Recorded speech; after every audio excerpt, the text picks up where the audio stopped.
Meet the leader సాక్షి కార్యక్రమానికి స్వాగతం. So మనతో పాటు ఒక లయన్ కిరణ్ అని చెప్తుంటారు. సో అందరికీ తెలిసిన వ్యక్తి. సో ఇతను రెండు రకాలుగా మనకు తెలుసు. ఒకటి క్రికెటర్స్కి ఒక క్రూషియల్ టైంలో ఇండియన్ క్రికెట్ టీమ్ సో చాలా రైజ్ అవుతున్నటువంటి టైంలో, బ్రాండింగ్ కుదుర్చుకోవడానికి టైం దొరికినటువంటి టైంలో తనకున్నటువంటి వినూతన ఐడియాస్తో సో క్రికెటర్స్కి ల్యాండ్ ఇచ్చి హైదరాబాద్కు ఒక బ్రాండింగ్ తీసుకొచ్చేటువంటి ప్రయత్నం చేస్తారు. ఇంకా ఇంకొక వైపు చూసుకున్నట్లయితే కేవలం కష్టపడితే ఏదైనా సాధించవచ్చు అని చెప్పడానికి ఒక బెస్ట్ ఎగ్జాంపుల్గా చెప్పొచ్చు. ఎందుకంటే 2,000 రూపాయలతో సేల్స్మెన్గా తన లైఫ్, తన కెరియర్ ప్రారంభించి ఇప్పుడు సుచిర్ ఇండియా గ్రూప్ని దాదాపుగా 2,000 కోట్ల వాల్యుయేషన్ తీసుకున్నటువంటి వ్యక్తి. సో ఆ వ్యక్తి మనతో పాటు ఉన్నారు. సో మీట్ ది లీడర్ కార్యక్రమానికి మరోసారి స్వాగతం. So welcome to our meet the leader కార్యక్రమం sir. First of all congratulation. So మీ కంపెనీ 2,000 crores కంపెనీగా మారినందుకు first of all thank you sir. మీరు ఎప్పుడు సార్ అంటే 2,000 రూపీస్ తోటి యాజ్ ఏ సేల్స్ ఎగ్జిక్యూటివ్గా స్టార్ట్ చేశారు. సో 2,000 రూపీస్ నుంచి 2,000 crores కంపెనీకి సార్ నాట్ ఎన్ ఇమాజిన్ అంటే లాస్ట్ 15 years ఒక టార్గెటెడ్, తర్వాత కరోనా హడల్స్, మార్కెటింగ్లో ఈ స్ట్రాటజీస్ అంటే మీది ఒక్క కంపెనీ కాదు. సో నంబర్ ఆఫ్ కంపెనీస్ ఉన్నాయి, దట్టు హైదరాబాద్ టాప్ 7 సిటీలో ఉంది. సో ఇట్లాంటి సిచ్యువేషన్లో ఏంటి అసలు మిమ్మల్ని ఇన్స్పైర్ చేసింది ఏంటి? అసలు ఈ రియల్ ఎస్టేట్ సెక్టార్లోకి యాజ్ ఎగ్జిక్యూటివ్ ఉన్నటువంటి వ్యక్తి ఒక కంపెనీకి సీఈఓ కావడం అంటే అంత ఈజీ కాదు. సో ఏంటి మీ బిహైండ్ ది రీజన్ ఏంటి? సో మీ సక్సెస్ మంత్ర ఏంటి? నైస్. వెల్, ఇప్పుడు యాక్చువల్గా నేను నా కెరీర్ స్టార్ట్ చేసినప్పుడు దర్ వర్ మెనీ ఆప్షన్స్. అంటే క్లర్క్ వెళ్ళాలా, లేకపోతే ఇంకొక ఆర్ఆర్బీ ఎగ్జామినేషన్స్ రాయాలా, లేకుంటే స్టేట్లో ఉన్నటువంటి కొన్ని ఏదైనా స్టేట్ సర్వీస్ కమిషన్స్ వాటిలో ఏదైనా ఎగ్జామ్స్ రాయాలని అనుకుంటున్నప్పుడు వాటన్నిటికీ నేను ప్రిపేర్ అవుతున్నాను. ఆ టైంలో I got an opportunity in LIC and also యూపీఎస్సీలో కూడా నాకు వచ్చింది. యూపీఎస్సీలో ఇంటర్వ్యూస్ దాకపోయి నేను ఫెయిల్ అయిపోయాను. బట్ ఎల్ఐసిలో నాకు వచ్చినప్పుడు ఏంటంటే నేను I went there with an appointment letter. నేను జాయిన్ అవ్వాలి ఆ రోజున. ఐ డోంట్ నో అంటే అది ఎందుకు నాకు అలా థాట్ నాకు మైండ్లోకి వచ్చిందో తెలియదు. But just before giving the joining report నాకు అనిపించింది ఏంటంటే నేను ఇక్కడ జాయిన్ అయినప్పుడు నేను ఇక్కడ నుండి నేను ఎక్కడ దాకా వెళ్ళగలుగుతాను. ఏదో అంత ముందు రోజు నుండే నాకు తెలియకుండా మైండ్లో ఒక రకమైనటువంటి ఒక ఫ్రిక్షన్, ఒక ఫైటింగ్ నడుస్తుంది అనమాట లోపల. ఒక అంతరాత్మకు నాకు మధ్యన ఒక పోరాటం అంటారు కదా, అలా నడుస్తుండేది అది. బట్ ఇట్స్ అ ఫన్, అంటే చాలా గమ్మత్తుగా అనిపిస్తుంది ఇప్పుడు ఆలోచిస్తే. బట్ ఐ సెడ్ అక్కడ ఉన్నటువంటి రిసెప్షన్లో మా డివిజనల్ మేనేజర్ దగ్గర నేను ఎక్కడైతే ఎల్ఐసిలో నేను డెవలప్మెంట్ ఆఫీసర్గా నేను రిపోర్ట్ చేయాలో అక్కడ వచ్చేసి, మేడం నేను మళ్ళీ వస్తాను, ఐమ్ సారీ అని చెప్పాను. దేనికండి అండి. సారీ అండి అని చెప్పేసి నేను అక్కడ పెట్టేసి నేను బ్యాక్ వచ్చేసి ఒక 6-7 hours I was just roaming on the roads. So నాకు తెలియదు అంటే ఏంటి అంటే వేరే ఐ వాంటెడ్ టు హెడ్. నేను ఎక్కడైనా స్టార్ట్ చేసినప్పుడు అందులో నేను కంటిన్యూ చేయాలి, నా జర్నీ అందులోనే కంటిన్యూ చేయాలి. నాకు ఫస్ట్ నుంచి స్ట్రాంగ్ ఫీలింగ్ ఏంటంటే నేను ఎక్కడ మొదలు పెడతానో నేను ఆ ఇండస్ట్రీని మారకూడదు. సో చాలామంది ఎగ్జాంపుల్స్, లైఫ్ స్టోరీస్ చదువుతున్నప్పుడు నాకు 25 years బ్యాక్ ఇలా ఉండేవాడు, ఇలా జరిగింది అనుకున్న వాళ్ళ ఎవరిలో కూడా రకరకాల మార్పులు చేసుకున్న వాళ్ళు ఎవరు గొప్పవాళ్ళు కనపడలేదు నాకు ఆ రోజులలో. అంటే ఇన్ ద సెన్స్ నేను ఒక టీచర్ అయ్యి ఉండొచ్చు, లేకుంటే ఒక బిజినెస్ మ్యాన్ అయ్యి ఉండొచ్చు, లేకుంటే ఒక ఇండియాలో ఉన్నటువంటి ఒక టాప్ ఎంటర్ప్రినర్ అయ్యి ఉండొచ్చు. వాళ్ళకి బ్యాక్ తిరిగి చూసినప్పుడు ఈ స్టార్టెడ్ హియర్ అంటే ఒకటే లైన్ కనపడుతుంది తప్ప మల్టిపుల్ లైన్స్ కనపడలేదు నాకు అక్కడ. సో ఆ రోజుల్లో నాకు మైండ్లో కనపడింది ఏంటంటే ఒక మనిషి ఒక వృత్తిని ఎన్నుకున్న తర్వాత ఆ వృత్తిలోనే తను నిష్ణాతుడు అవ్వాలి. You should become an expert in that particular line అనేది నా మైండ్లో అక్కడ ఉండిపోయింది. సార్ అంటే 2005లో మీరు యాజ్ ఏ సీఈఓగా బాధ్యతలు తీసుకోవడం, లేకుంటే కంపెనీకి సంబంధించి ఇప్పటిదాకా మార్కెటింగ్లో దాంట్లో చేసిన మీరు సో ఒక కంపెనీని హ్యాండిల్ చేసే స్థాయికి వచ్చారు. బట్ ఫార్చునేట్ థింగ్గా తెలియదు కానీ 2008లో మనకు సబ్స్క్రైబ్ సంక్షోభం వచ్చింది. అమెరికా లాంటి ప్లేస్లో వరల్డ్ వైడ్గా రియల్ ఎస్టేట్ అనేది మొత్తం కుప్పగూలిపోయింది. సో లేమాన్ బ్రదర్స్ కుప్పగూలడం, వడ్డీ రేట్లు ఇవన్నీ అయిపోయాయి.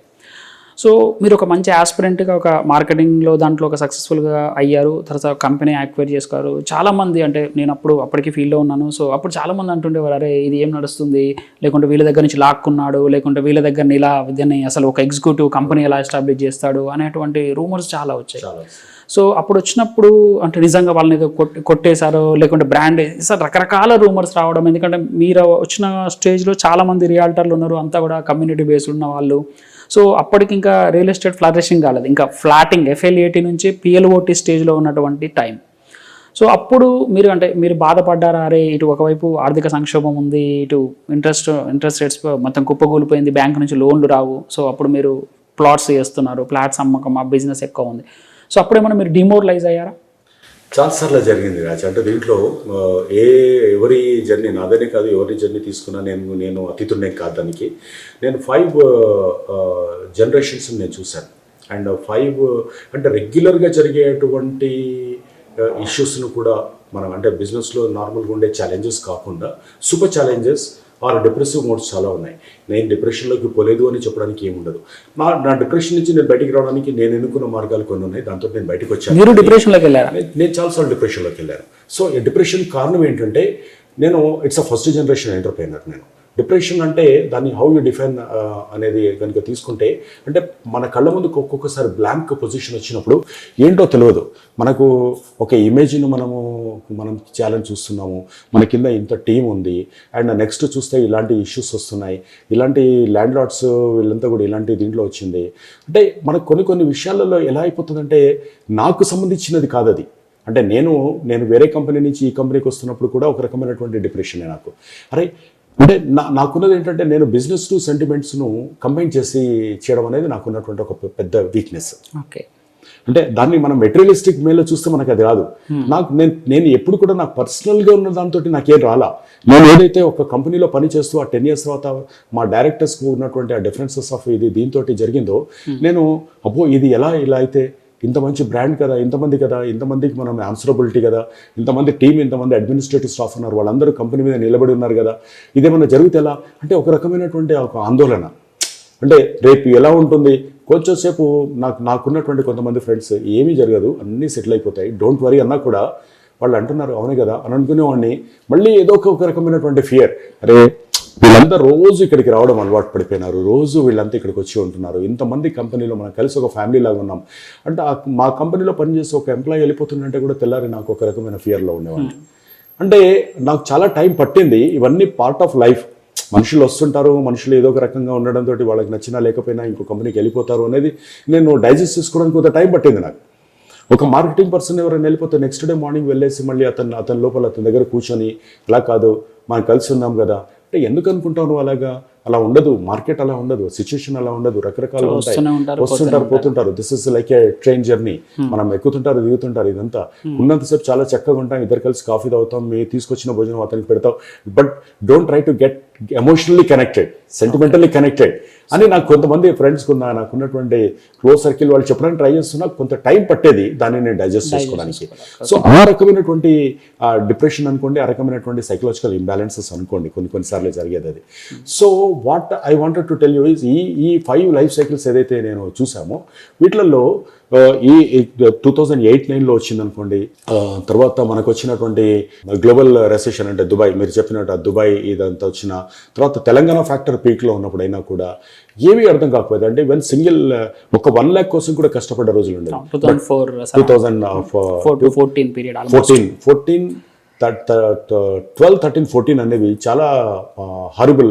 ఈవెన్ 16, 17 నుంచి కొంచెం బాగుంది హైదరాబాద్, కానీ ఆల్మోస్ట్ ఒక 4-5 years అయితే మరీ పీక్ అనమాట. అంటే 14 అనేది చాలా పీక్ అయితే ఇలా వెళ్ళి మళ్ళీ బ్యాక్ రివర్స్ వచ్చే వరకు కూడా కొంచెం టైం పట్టింది. 2-3 రూమ్స్ నిండా మాకు డాక్యుమెంట్స్ ఉన్నాయి, బట్ ఒక మంత్లో ఒక 1 lakh ఉండకపోయేది. ఒక మంత్ గోల్డ్ తీసుకెళ్ళి పెట్టేసి శాలరీస్ ఇచ్చేవాడిని. అంటే ఇవన్నీ కంపల్సరీ. ఒక స్టాఫ్ను ఆ టైంలో కూడా నేను స్టాఫ్ ఇంక్రిమెంట్స్ ఇచ్చాను. Survival is important. At the same time again go back to my sentiments, my team is my strength, my staff are my life. లేకపోతే నేను లేను. I'm representing. ఇప్పుడు నీతో మాట్లాడుతున్నానంటే I'm just representing, I'm spokesperson of the company అనుకుంటాను నేను. So అది my first stakeholders are my staff, employees, then my clients, then my vendors. So ఇది ఒక లైఫ్ సైకిల్, ఒక ఫ్యామిలీ. అందుకే మేము సుచిర్ ఫ్యామిలీ అంటాం. మేము ఒకళ్ళని ఇంకోళ్ళు గ్రీట్ చేసుకుంటున్నప్పుడు కూడా ఒకళ్ళు విష్ చేసుకున్న ఇంటర్నల్గా సుచిర్ నమస్కార్ అని అంటారు. సో అది ఒక ట్రెడిషనల్ వాల్యూ కింద తీసుకొచ్చాం. Coming back to this subject, ఇక్కడికి వచ్చినప్పటికీ అలాంటి టైంలో నాకున్నటువంటి చుట్టూన్నటువంటి వెల్ విషర్స్ కానీ ఒక రకమైనటువంటి మానసిక స్థైర్యాన్ని ఇచ్చుకోవడానికి, నేను ఆ కిక్ ఇచ్చుకోవడానికి కొన్ని పెట్టినటువంటి కొన్ని ప్రాక్టీసెస్ కానీ జరిగినాయి.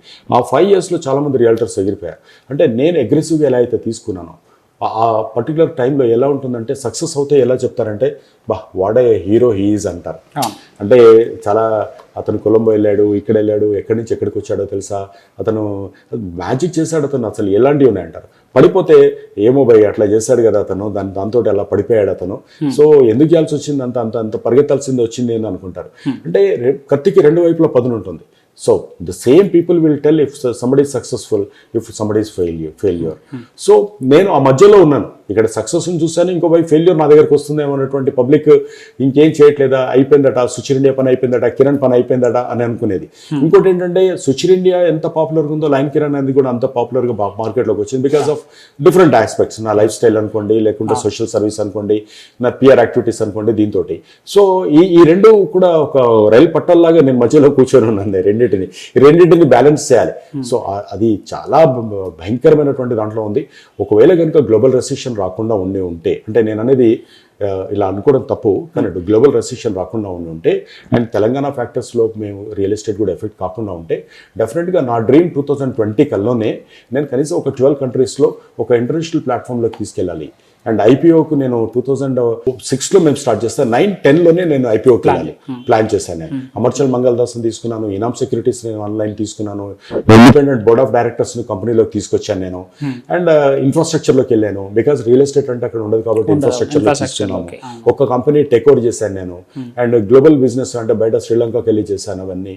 అంటే 3 ఏళ్ల చరిత్రలో ఒక ఎంటర్ప్రెనర్గా నేను ఒక మార్కెటింగ్ బ్యాక్గ్రౌండ్ నుంచి వచ్చి కాంప్లైన్సెస్ అన్ని నేర్చుకొని వంట పట్టించుకొని, అండ్ ఇలాంటి రియల్ ఎస్టేట్ బ్యాక్గ్రౌండ్ అంటే మీరు ఐటీ కంపెనీ అతను చేస్తున్నాడు అంటే గొప్ప కాదండి, బట్ రియల్ ఎస్టేట్ బ్యాక్గ్రౌండ్ లో ఉన్నప్పుడు నేను బ్యాలెన్స్ చేసుకోవాలి, మార్కెట్ కు కంప్లీట్ గా అగైనిస్ట్ పోలేను అండ్ దీన్ని తీసుకురావాలి. ఈ రెండింటిని బ్యాలెన్స్ చేసుకుంటూ పోవాలి. నేను ఈ రెండింటిని చేసుకుంటూ వచ్చి కూడా అంటే టాక్సేషన్ పర్స్పెక్టివ్ లో కానీ దాంట్లో కానీ 100% నా దగ్గర ఎంత వచ్చిందో అంత నేను చూపించడం మొదలు పెట్టాను. నార్మల్ గా ఆఫ్ ద రికార్డ్ మనం మాట్లాడుకోవాలంటే అలా ఉండదు, బట్ అది నేను చేశాను, నేను ఓపెన్ గా డిక్లేర్ చేశాను. దానివల్ల నేను ఫర్దర్ గా ఏం చేయాల్సి వచ్చింది నాకు. సో ఓవర్ ట్యాక్స్ బర్డెన్స్ అంటే ఐపీఓకి వెళ్ళాలనుకున్నప్పుడు నేను ట్రాన్స్పరెంట్గా ఉండాలి, because transparency is the most important key for your IPO. అది నిలబడాలంటే ఇంకా మనం ఏదో చేయాలనుకుంటే అది వేరు, but that was not my fundamental right. So అప్పటి నుండి నేను only the HMDA layouts or DTCP, అప్పుడు డిటీసీపీ ఇప్పుడు హెచ్ఎండిఏ లేఅవుట్స్లోకి వచ్చింది కాబట్టి అలా చేయడం. ఏ ప్రాజెక్ట్ తీసుకున్నా కూడా నేను కాంపౌండ్ వాల్ కన్స్ట్రక్ట్ చేసి పెట్టుకోవడం. ప్రతి ప్రాజెక్ట్లో ఐదర్ కుష్మెంట్ వర్క్ ఫీల్డ్ కానీ, లేకపోతే నైట్ ఫ్రంట్ కానీ, లేకపోతే అండర్స్టాండింగ్ వాళ్ళతో report. Though I'm a market industry ఎక్స్పర్ట్గా ఉన్నా కూడా వాళ్ళ ఒపీనియన్, వాళ్ళకు ఉన్నటువంటి డేటా అవైలబిలిటీ ఎక్కువ ఉంటుంది కాబట్టి నెక్స్ట్ లెవెల్ స్టాండర్డ్స్లో ఉంటుంది కాబట్టి అవి తీసుకొని ప్లాన్ చేయడం. అండ్ అలా తీసుకుంటూ వచ్చాం. డెఫినెట్ గా నేను అది క్రికెటర్స్ అన్నప్పుడు హాకీ ప్లేయర్స్ వచ్చినప్పుడు హాకీ ప్లేయర్స్ నేను ఇవ్వడం కానీ, అండ్ ఇంటర్నేషనల్ ప్లేయర్స్ తీసుకొచ్చి హైదరాబాద్ లో ఈవెంట్స్ చేయడం కానీ. సో ఫస్ట్ క్రిసిల్ రేటింగ్ మనం ప్లాటింగ్ డెవలప్మెంట్ వాళ్ళకి తీసుకొచ్చి క్రిసిల్ రేటింగ్ చేయడం కానీ. సో ఇలా మైండ్ లో ఏది తోస్తే అది చేశాను. అంటే వైల్డ్ గా అంటే somebody is doing out side, అంటే వేరే ఇండస్ట్రీలో ఎవడైనా చేస్తున్నాం నేను ఎందుకు చేయలేను అనేటువంటిది. అప్పుడు రియల్ ఎస్టేట్ అంటే టైమింగ్ అండి. మోస్ట్ ఇంపార్టెంట్ థింగ్ ఈజ్ ఇవాళ మనం రియల్ ఎస్టేట్లో ఆల్ ఎక్స్పోర్ట్స్ ఆర్ దేర్, బయట చదువుకుని వచ్చినటువంటి పిల్లలు కూడా వచ్చారు దీంట్లోకి, ఇదంతా ఉంది. బట్ ఆ టైంలో పక్కా బ్రోకర్ దందలాగా ఉండేది, 5 స్టోరీ 10 స్టోరీ బిల్డింగ్స్ కంటే ఎక్కువగా ఉండకపోయేది. సో అలాంటి సిచ్యువేషన్లో కార్పొరేటైజ్ చేయడం, అప్పుడే నేను రియల్ ఎస్టేట్ మీద బుక్స్ రాయడము, SOPs స్టాండర్డ్ ఆపరేటింగ్ ప్రొసీజర్స్ని డెవలప్ చేయడం. And most of the companies now they are following it. ఎవరి నాలెడ్జ్ ఎవరి సొత్తు కాదు. సో ఎవరైనా దాన్ని ఒకసారి ఇన్వెంట్ చేసిన తర్వాత, అన్వీల్ చేసిన తర్వాత ఎవరైనా దాన్ని ఫాలో అవ్వాలి. And it's life is a journey. So అది ఈ 13-14 ఇయర్స్లో రకరకాల హైట్స్, రకరకాల ఇష్యూస్ అన్నిటినీ ఫేస్ చేసుకుంటూ అగైనెస్ట్ ఆల్ ఆర్ట్స్, అంటే ఇంకా చాలు అనేది రాకుండా మైండ్లో దాన్ని చేసుకుంటూ దాన్ని వచ్చామన్నమాట. సార్ అంటే 2005-2008 సబ్ప్రైమ్ సంక్షోభం, ఇంకోవైపు తెలంగాణ ఎడ్యుకేషన్స్ కొనసాగుతున్నాయి. సో మోరోవర్ ఇంకొకటి ఏంటంటే రియల్ ఎస్టేట్లో వెల్ నోన్ కంపెనీ సత్యం లాంటి కుంభకోణం 2008లో రావడం, 2012-13 దాకా ఉండడం, వాళ్ళదే రియల్ ఎస్టేట్ కంపెనీ, అప్పటికి చాలా తోపు కంపెనీ అంటాం తెలంగాణ లాంగ్వేజ్లో. అంత పెద్ద తోపు కంపెనీ మైటాస్ కూడా ఒకసారి కుప్పగొలిపోయింది. అసలు హైదరాబాద్లో రియల్ ఎస్టేట్లో పెట్టుబడులు పెట్టాలి అంటే ఇక్కడ ఉన్న వాళ్ళు కొంతవరకు అంటే ఓన్లీ హౌసింగ్ వరకే ఉండేది. సో వేరే వాళ్ళు కొంతమంది అంటే నార్త్ ఇండియన్, బేసిక్గా మనకు అప్పటి నుంచి ఐటీ ఉంది కాబట్టి, సో నార్త్ ఇండియన్స్ పెట్టుబడులు పెట్టాలన్నా సత్యం లాంటి కంపెనీలలో అంటే అప్పటికి 30 లక్షలు 20 లక్షలు పెట్టి విల్లాలు కొన్న వాళ్ళది విల్లాలు ఎక్కడికక్కడికి ఆగిపోయాయి. అసలు రియల్ ఎస్టేట్ అనేది ఇంకా లేదు. ఇక రియల్ ఎస్టేట్లోంచి బయటికి వెళ్ళి పారిపోయిన వాళ్ళని చాలా మందిని చూసాం. సో అప్పుడు మీకేం భయం అనిపించలేదా? అంటే మైటాస్ లాంటి పెద్ద కంపెనీ పడిపోయింది, సో సత్యం రామలింగరాజు వీళ్ళంతా అసలంతా ఒక రకమైన కొలాబ్ జరుగుతుంది. అటు ఐటీ ఇండస్ట్రీ కూడా సత్యం లాంటి పెద్ద కంపెనీ, తట్టు టాప్ 5లో ఉండిన కంపెనీలలో సత్యం ఒకటి ఉండేది. సో ఐటీ వాళ్ళ మీద ఎక్కువ డిపెండ్ అయ్యేవారు, విల్లాస్ కల్చర్. అప్పుడు మీరు విల్లాస్ అంటే మీరు అప్పుడప్పుడే ఫ్లాట్లోంచి ఇటు కన్స్ట్రక్షన్ వైపు వెళ్ళాలి, లేకుంటే రిసార్ట్స్ కట్టాలి అనే థాట్స్లో ఉన్న టైంలో ఇవన్నీ కుప్పకూలిపోయాయి. అప్పుడు మీకు భయం అనిపించలేదా? అంటే ఎంత బయటికి ధైర్యంగా కనబడ్డా, ఎంత మార్కెటింగ్ ఉన్నా కూడా మనసులో ఒక భయం ఉంటుంది. అసలు ఇంత పెద్ద కంపెనీ పడిపోయింది, అసలు మరి నేను ఎక్కడ, నా పొజిషన్ ఏంటి అని ఆలోచించుకున్న సందర్భాలు ఉన్నాయా? చాలా ఉన్నాయండి. అంటే నా పరిస్థితి ఏంటి అనేది కాకుండా crisis management, there are different levels of management. Crisis management, pressure management, stress management అని రకరకాలుగా ఉంటాయి. ఇక్కడ డిజాస్టర్ అనే దాన్ని కొంచెం తీసి పక్కన పెడితే దేనైనా మేనేజ్ చేయొచ్చు. Disaster management is also an art. So disaster పొజిషన్కు మనం ఎప్పుడు హైదరాబాద్లో ఉన్న వాళ్ళం వెళ్ళము అనేది నాకు ఒక opinion. So my own analysis is there for that. ఎందుకంటే స్ట్రాటజిక్ లొకేషన్లో ఉన్నాం అనేది.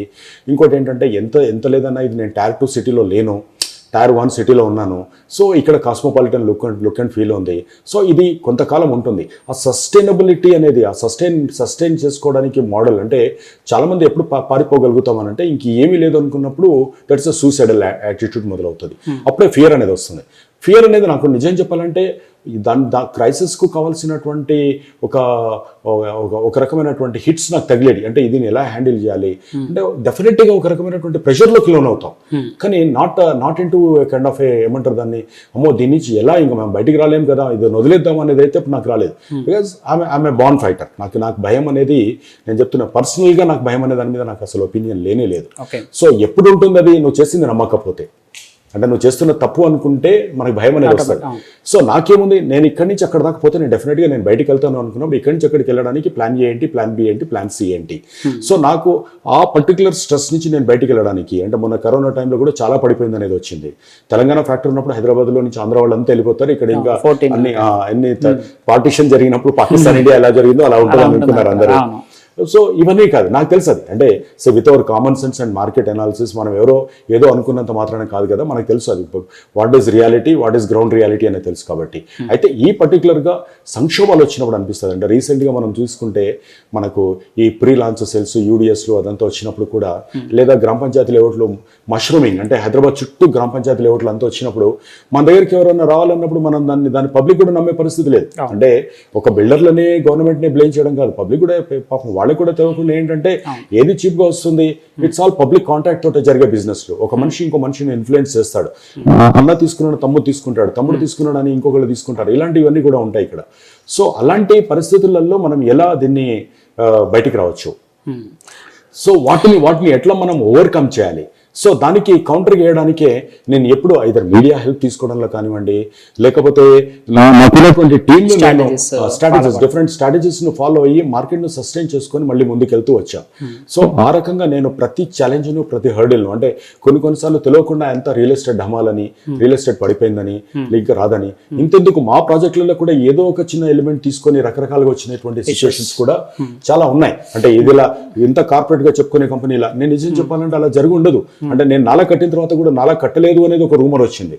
సో నేను ఫైట్ చేయాలి, అంటే ఐఎమ్ ఇన్ దిస్ బిజినెస్. అంటే చాలా సార్లు అంటే ఇప్పుడు మీరు కొన్ని ప్రాజెక్ట్స్ చేసినప్పుడు, అంటే ఎస్పెషల్లీ ఫ్లాటింగ్ చేసినప్పుడు అవన్నీ కూల్పేశారని చెప్పి మళ్ళీ దాన్ని రీసేల్ చేశారని, సో ఇట్లాంటివి వచ్చినప్పుడు బ్రాండింగ్ మీద మీకు దెబ్బ పడింది, బ్రాండింగ్ మీద కొంత పడింది అంటారు. అంటే ఆల్మోస్ట్ ఒక 2-3 years కంపెనీకి సంబంధించిన సూచన ఇండియాకి ఎక్కడ అని క్వశ్చన్స్ వచ్చాయి చాలా వరకు, పేపర్లలో వచ్చినాయి. అట్లాంటివి విన్నప్పుడు యాజ్ ఎంటర్ప్రైన్యూర్గా ఇంత జీలుండి చేస్తున్నా కూడా కొంత మీడియాలో ఇట్లా రావడం, లేకుంటే మీ చుట్టూ ఉన్న రియల్టర్లు కొంతమంది చేయొచ్చు, లేకుంటే 2-3 years సుచిర్ ఇండియా ఎక్కడ అనేటువంటి క్వశ్చన్ వచ్చింది. ఎందుకు వచ్చింది సార్? అంటే అప్పటికి మీరు అంటే మార్కెట్లో ఉన్నారు, బట్ 3 years మీరు అసలు కనిపించలేదు. See, I'll tell you, Raj. So branding or visibility అనేది ఒక గొప్ప ఏమంటారు ఎనాలిటికల్ సిచ్యువేషన్. మనము 2006 నేను ఎవరికి తెలియదు, మా ఇంటి చుట్టుపక్కల తప్ప ఎవరికి తెలియదు. 2006-2004లో అక్కడ నుండి నా జర్నీ మొదలుపెట్టిన తర్వాత నేను నా స్టేట్లో తెలుసు, ఇప్పుడు స్టేట్లో తెలుసు, తెలుగు రాష్ట్రాలలో కూడా సుచిర్ ఇండియా లైన్ కేర్ అంటే కొంతమందికి అయితే తెలుసు. I'm not saying that I'm most popular like film stars or political leader, but business మెన్గా ఒక ఐడెంటిటీ ఇది వచ్చింది. బట్ దానికి ఒక మనిషి ఒక 5 feet పెరిగితే బాగానే ఉన్నాడు అనుకుంటారు, 6 feet పెరిగితే ఈజ్ హ్యాండ్సమ్ అనుకుంటారు, 7 feet పెరిగితే ఏంటి ఏదైనా ప్రాబ్లం ఉందా అనుకుంటారు. సో 8 feet పెరిగితే రాళ్ళ మీద ఉన్నటువంటి పిల్లలు వెళ్ళి రాళ్ళు పెట్టి కొడతారు. ఇక్కడ కూడా నేనేమంటున్నానంటే ఒక ఓవర్ బ్రాండింగ్ అనేది, ఓవర్ ఎక్స్పోజర్ అనేది కావద్దు. నా కెపాసిటీ బిల్డింగ్ ఎంత జరగాలి. మళ్ళీ నా కెపాసిటీ బిల్డింగ్ ఎప్పుడైతే అక్కడ దాకా వచ్చిన తర్వాత నేను ఇక్కడ దాకానే ఉండాలనుకున్నానో, నేను ఓవర్ బ్రాండింగ్ అనే దాని మీద నేను ఎక్కువ ఫోకస్ చేయాలి. అంటే రోజు టీవీలలో కనపడము, రోజు ఒక ప్రాజెక్ట్ లాంచ్ చేయడము నేను ఎప్పుడు చేయాలి. ఎప్పుడైతే పేరు వచ్చిందో I focused only on iconic projects. Number is not a game. నాకు ఫస్ట్ నుంచి నేను ఏ ఫండమెంటల్స్ తోటి వచ్చాను. నేను ఇప్పుడు 20,000 ఇవాళ 20,000 అనేది గచ్చిబౌలిలో ఒక 3 ఎకరాలు ఉంటే వాడు 2,000 కోట్లు అనొచ్చు. ఎందుకంటే అన్లిమిటెడ్ స్క్వేర్ ఫీట్ 6 లక్షలు 6 ఇంటూ 18 లక్షల స్క్వేర్ ఫీట్ వస్తుంది. 18 లక్షలు ఇంటూ 10,000 అంటే 1,800 2,000 కోట్ల ప్రాజెక్ట్ అవుతుంది అక్కడ. అది క్వశ్చన్ కాదు అక్కడ. సో క్వశ్చన్ ఎక్కడ వస్తుందని అంటే నువ్వు ఎంతవరకు నువ్వు రీచ్ అయ్యావు మార్కెట్లో అనేది వస్తుంది. అది that's very important. Number gone, నెంబర్కి లేదు. ఇప్పుడు ఈ బంజారా హిల్స్ లో తీసుకుంటే మీకు ప్రతి ఇల్లు ప్రతి ఉన్నవాడల్లా 15-20 కోట్లు ఓనర్ ఇక్కడ. సో ఇంకా అది పోయింది. కోటేశ్వరుడు అనే పదానికి ఇంకా మీనింగ్ లేదు ఇక్కడ. సో ఇక్కడ వాట్ ఈస్ ఇంపార్టెంట్ ఏంటంటే కిరణ్ ఎక్కడ అని అనుకునే వాళ్ళు నాకు కలిసినప్పుడు ఒక సినిమా తీసిన తర్వాత మధ్యన ఆగానే ఎట్లయితే అంటారో రియల్ ఎస్టేట్ లో కూడా అలాగే కామన్గా వస్తాయి. But I have taken it in a positive spirit. నేను ఎప్పటికప్పుడు ఐదర్ మై సోషల్ యాక్టివిటీస్లో కానీ మై బిజినెస్లో ఉన్నటువంటి చాలా ఇంపార్టెంట్ యాక్టివిటీస్లో నీ ఎలా బ్రాండింగ్ చేయాలో, ఎలా నా ప్రెజెన్స్ కాపాడుకుంటూ అక్కడే ఉన్నాను. సో నేను ఎక్కడి నుంచి ఎక్కడికి ఎక్స్క్లరేట్ అవ్వాలి, మళ్ళీ నెక్స్ట్ లెవెల్కి ఎక్కడ వెళ్ళాలి నాకు తెలుసు అది దానికి. So now we are developing a revision 2022 to 2030కి మేము మళ్ళీ విజన్ డాక్యుమెంట్ డెవలప్ చేస్తున్నాం. మోస్ట్ ప్రాబబ్లీ మార్చ్ కల్లా we wanted to show the public that how we wanted to make this company as 20,000 crores company. Figure కాదు, మళ్ళీ నేను చెప్పాను. దాంట్లో ఏముంటుంది అంటే health, tourism, real estate and టూరిజంను కలిపి ఎలా చేయాలి, రియల్ ఎస్టేట్లో కూడా నెక్స్ట్ జనరేషన్ దాన్ని ఎలా చేయాలి. వి ఆల్వేస్ ఈవెన్ మేము టింబర్ లిఫ్ట్ చేస్తున్నప్పుడు కూడా రిసార్ట్ లివింగ్ యూరోపియన్ స్టైల్ అనేది అక్కడ పోయి ఎందుకు చేస్తున్నాం అన్నారు. అందరూ వెస్ట్ సైడ్లో ఉన్నప్పుడు ఇక్కడ నేనేంటంటే ఎటు గాలి నడుస్తుంటే అటు నేను పోయి మనిషిని కాదు. నాకు ఒక అప్రోచ్ అనేది ఉంటుంది. మై ఓన్ ప్లాన్స్ ఉంటాయి, మార్కెట్ అనాలిసిస్ ఉంటుంది. సో ఇక్కడ 2025కి ఇక్కడికి షిఫ్ట్ అవుతుంది. అంటే క్లాక్ వైజ్గా సిటీ షిఫ్ట్ అవుతుంది. ఒకటే వైపు 100 kilometers వెళ్ళదు. So one or other day it has to go from one area to other area. Now we got about more than 1,000 acres land. మాకు హైదరాబాద్ లో ల్యాండ్ బ్యాంక్ ఉంది. ఆ ల్యాండ్ బ్యాంక్ నేను ఎలా చేయాలనుకుంటే నెక్స్ట్ డే మార్నింగ్ ప్లాటింగ్ చేసేసి ఎవరికో ఒకళ్ళకు marketing appoint చేసి చేయొచ్చు. నో, ల్యాండ్ మళ్ళీ మనం క్రియేట్ చేయలేం కాబట్టి ఈచ్ ల్యాండ్ పార్సల్ దానికి ఉన్నటువంటి టోపోగ్రాఫికల్ జియోగ్రాఫికల్ లొకేషన్ బేస్ చేసుకొని ఎలాంటి యూనిక్ ప్రాజెక్ట్స్ని మనం ప్రజెంట్ చేయొచ్చు. How the future India is. నేను ఒక డిఎల్ఎఫ్ తోటో లేకుంటే హైదరాబాద్లో ఉన్న టాప్ కంపెనీతో నేను పోటీ పడదలుచుకోలేదు. బట్ డెఫినెట్గా నేను పోటీ పడదలుచుకున్నాను మై యూనిక్నెస్ తోటి. మీ యూనిక్నెస్ ఉండాలి, మీకంటూ ఒక ఐడెంటిటీ ఉండాలి కాబట్టి ఐ నెవర్ బాదర్డ్. కొంతకాలం ఎవరైనా వచ్చినప్పుడు ఏదైనా అన్నప్పుడు కొన్ని గంటల పాటు మనకు అనిపిస్తుంది అరే ఇలా ఉందా. But I know what my strategy is. దాన్ని మనం తీసుకున్నామంటే నేను నా ఒరిజినాలిటీ కోల్పోయి ఎవరో అనుకుంటున్నారు కాబట్టి నేను ఏదో చేయబడడానికి ట్రై చేస్తాను. ఐ గెట్ అంటే నేను మార్కెట్ నుంచి మాయమయ్యే పరిస్థితులు వస్తుంది. Now it's a debt free company. Most important thing, నాకు ఒక 22 లోన్స్ ఉండేవి నాకు తెలంగాణ పీక్లో ఉన్నప్పుడు. ఎవ్రీ మంత్ ఒక 2 crores నేను ఇంట్రెస్ట్ కట్టేవాడిని. ఈ రోజున నాకు absolutely zero debt and my own projects are doing well. నాకు ఏ ప్రాజెక్టులు అయితే నేను అంతకుముందు నేను డెవలప్మెంట్లో కొంచెం డిలే అయిన వాటిని మళ్ళీ నేను రివాంప్ చేసి మళ్ళీ వాటిని పూర్తిగా బ్యూటిఫుల్గా దాన్ని డెవలప్ చేసి ఇచ్చాను. నేను ఇప్పటికీ నా కంట్రోల్లో ఉన్నాయి. నేను హ్యాండింగ్ ఓవర్ ఏం చేసినా కూడా నా రెస్పాన్సిబిలిటీస్ నుంచి నేను బయటికి రావట్లేదు. So I'm taking care of my projects well. And మా స్టాఫ్ లాస్ట్ వర్కింగ్ నేను 100% శాలరీస్ వెళ్ళిపోతాయి. అండ్ కార్పొరేట్ గవర్నెన్స్ ఇక్కడ తీసుకొచ్చాము. అండ్ దీన్ని నెక్స్ట్ లెవెల్కు నేను ఎలా తీసుకెళ్ళాలి అనేది ఇప్పుడు ఆలోచన తప్ప నేను normal typical real estate plotting sales company లాగా కాకుండా ఒక ఐడియలిస్టిక్, ఒక టార్చ్ బేరర్ లాగా ఒక క్యాప్టెన్సీ ఎలా ప్లే చేయాలనేది ఆలోచించుకోవాలనేది.